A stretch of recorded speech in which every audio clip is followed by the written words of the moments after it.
Now I want to show you how to create beautiful sounding chords like the ones I just played. And no, beautiful chords don't come from space. They come from your fingers. And I have the feeling that many beginners think that in order to create beautiful chords, you have to know all the music theory in the world. But it's not the case. I mean, most of the time you just have to move one finger. Like you know one chord, and then you move something. Like for example, a G major chord. Just get rid of the first finger, and you come up with something that is quite interesting. Nice chord. And then from here it's like,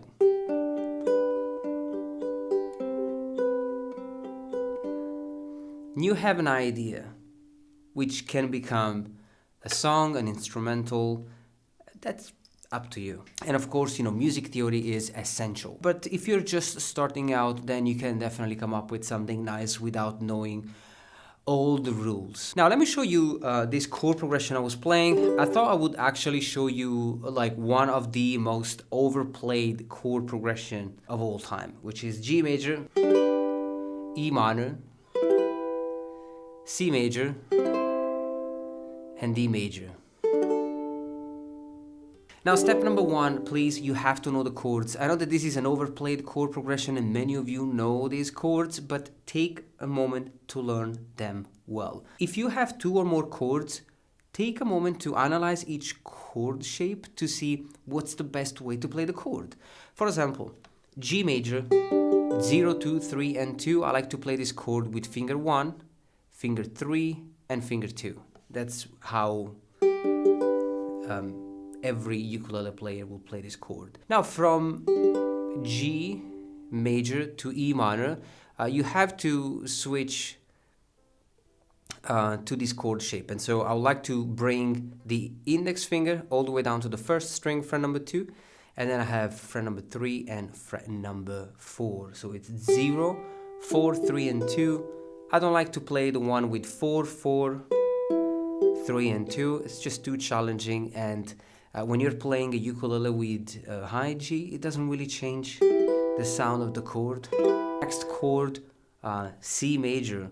Just bring the middle finger one string down and you have it. 0, 0, 0, and 3. And then we have D major, index finger ready, close to the 4th string, fret number 2.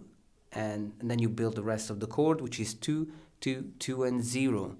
Now you want to keep the index finger close to the fret wire on the left so that you can squeeze in 3 fingers in 1 fret. This is my least favorite chord. Now from D, we'll go back to G. Focus on this finger, 2nd string, fret number 2. You want to slide it 1 fret up and you build the G major chord. And you go back to the home chord.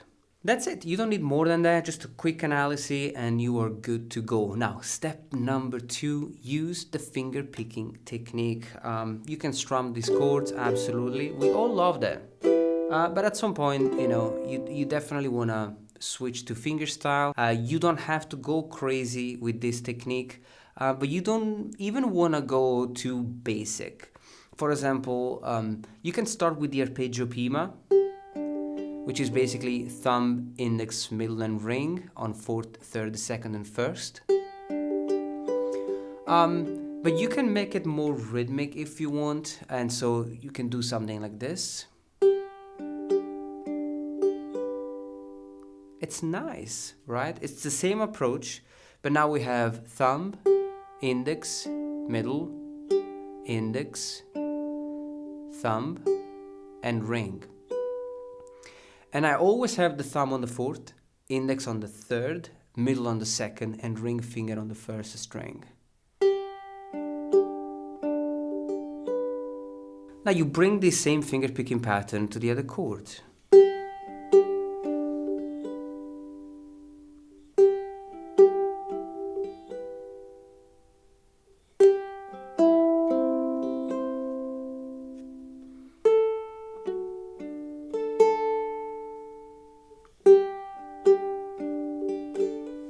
Now, step number 3, we want to spice up the chord progression. This is when things get a little bit challenging, but also inspiring, scary, but motivating. So you basically change one note within the chord. So we can go from this to this, which is quite interesting. In this case, I am moving the second string from fret 3 to fret 5. I have to adjust the finger placement because now I need a bar chord on fret 2 and the second string fret 5. And maybe you might ask, like, why not fret 4? Well, because it doesn't sound right. So you kind of listen and trust your ears as well sometimes. And if it sounds good, that's fine.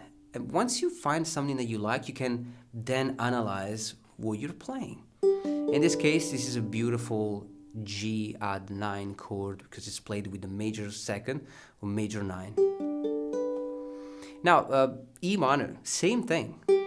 This is the chord shape. I'm bringing the second string fret 3 up to fret 5. So it's the same chord, I'm just moving one note.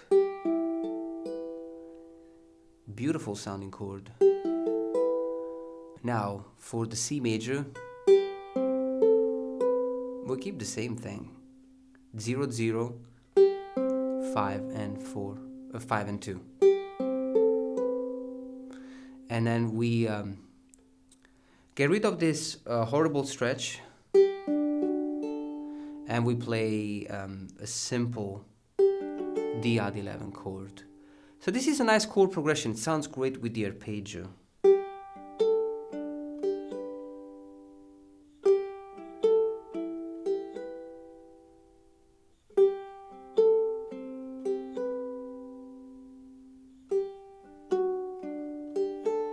Now, step 4 is what I call the intermediate level because there is more music theory, there's more going on. We're playing chords, we're playing a beautiful melody, colorful chords, but sometimes if you have a specific color in your head, then you want to know the music theory behind that color so that you can put it into practice. For example, I really like to play this E minor 7, beautiful sounding chord.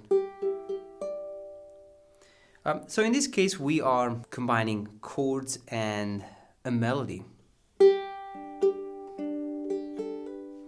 And also different techniques, for example, the hammer-on technique.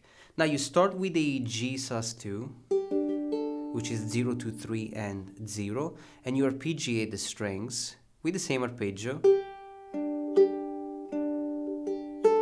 But when I play the first string, I actually have this hammer-on fret 2. And then a melody. Now I'm playing the melody on fret number 10, 9, and then on fret 5. And I play this note with the pinky because after that I'm playing a beautiful E minor 7 chord, which is 0, 0, 4, 3 and 5.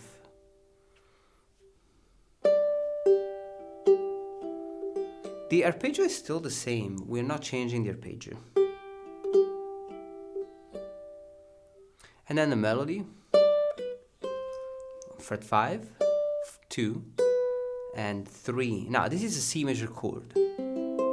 But we add one additional color on the second string fret number 7. What a beautiful thing to play. So I'm playing 0, 0, 7, and 3. I'm adding the major 7th to the chord. If you want, you can play just a simple C major.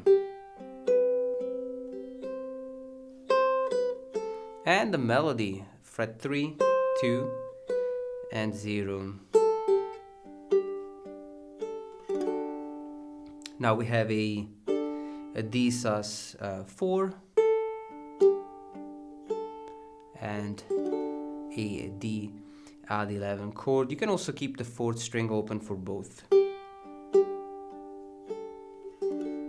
Now with the last step, we're giving a structure to this chord progression. And when you give a structure, then you can come up with different sections. And so you don't have to play the same chord progression over and over again, since it's kind of hard to find a song that is played with the same chords throughout. There are many, but you can change things around, change the chord progression. So instead of playing G, E minor, C, and D. You can change the order, right?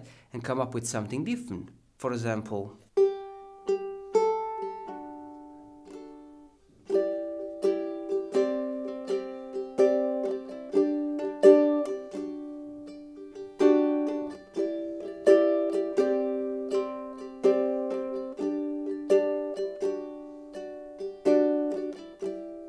now in this case I'm playing an E minor 7 chord, 0, 4, 3, 5,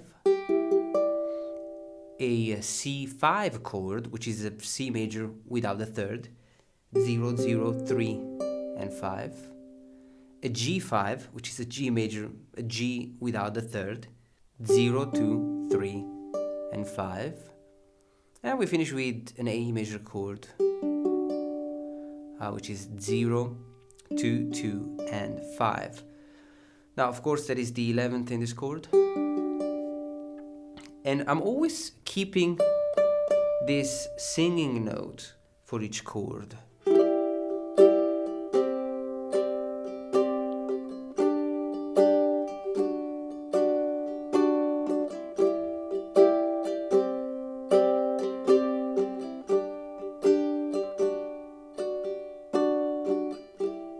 Now this is quite of a long strumming pattern, to be honest.